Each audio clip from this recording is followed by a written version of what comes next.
ભારતભરમાં 77માં પ્રજાસત્તાક પર્વની ભવ્ય ઉજવણીના ભાગરૂપે અમદાવાદના ગોતા સ્થિત કેએન યુનિવર્સિટી અને સ્કૂલ ખાતે દેશભક્તિના માહોલમાં કાર્યક્રમ યોજાયો હતો। શાળાના પ્રિન્સિપલના હસ્તે ગૌરવભેર ધ્વજવંદન કરવામાં આવ્યું હતું। આ પ્રસંગે નાના ભૂલકાઓએ દેશભક્તિના ગીતો પર સાંસ્કૃતિક પરફોર્મન્સ રજૂ કરી સૌને મંત્રમુગ્ધ કર્યા હતા। આ પર્વ આપણને સ્વતંત્રતા, સમાનતા અને ભાઈચારાના મૂલ્યોની યાદ અપાવે છે। ભારતનું બંધારણ માત્ર કાયદો નથી પણ જીવન જીવવાની સાચી દિશા છે। તે આપણને અધિકારોની સાથે દેશ પ્રત્યેની પવિત્ર ફરજોનું પણ ભાન કરાવે છે। આમ શૈક્ષણિક સંસ્થાઓમાં રાષ્ટ્રીય ગૌરવ સાથે આ મંગલ પર્વની ઉજવણી કરવામાં આવી હતી।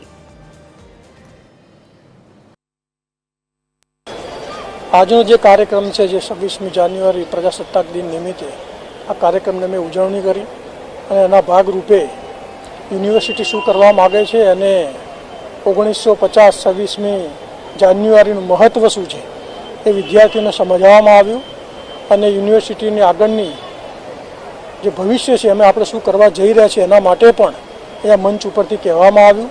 સાથે સાથે આ દેશને 2047ની અંદર વિકસિત દેશની હરોળની અંદર આ દેશને લઈ જવા પ્રયાસ માનનીય નરેન્દ્રભાઈ મોદી સાહેબ, માનનીય અમિતભાઈ શાહ સાહેબ જે પ્રકારે કરી રહ્યા છે તેમને હાથ મજબૂત કરવા માટે આ યુવાનોને સંબોધન કરવામાં આવ્યું કે આવનારા દિવસોની અંદર અને આપણો આ દેશ છે યુવાનોનો દેશ છે અને આજે દુનિયાની સૌથી ગ્રોઈંગ દેશ આપણો ભારત દેશ છે અને આ દેશને વિશ્વગુરુ બનાવવાની અંદર જે નરેન્દ્રભાઈ મોદી સાહેબ, અમિતભાઈ શાહ સાહેબ દ્વારા જે કામરૂપી યજ્ઞ થઈ રહ્યો છે એમાં આપણાથી પણ બનતી જે પણ મહેનત હોય એ પ્રકારે કામરૂપી આહુતિ આપણે આપીએ અને તેમનો હાથ મજબૂત કરીએ એવો પણ સંદેશો અમે આજના દિવસે આ વિદ્યાર્થીઓને આપ્યો છે।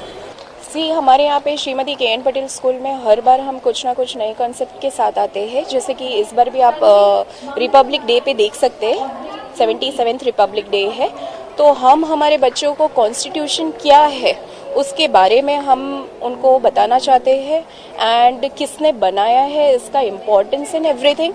तो आज का जो प्रोग्राम है कॉन्स्टिट्यूशन के ऊपर है।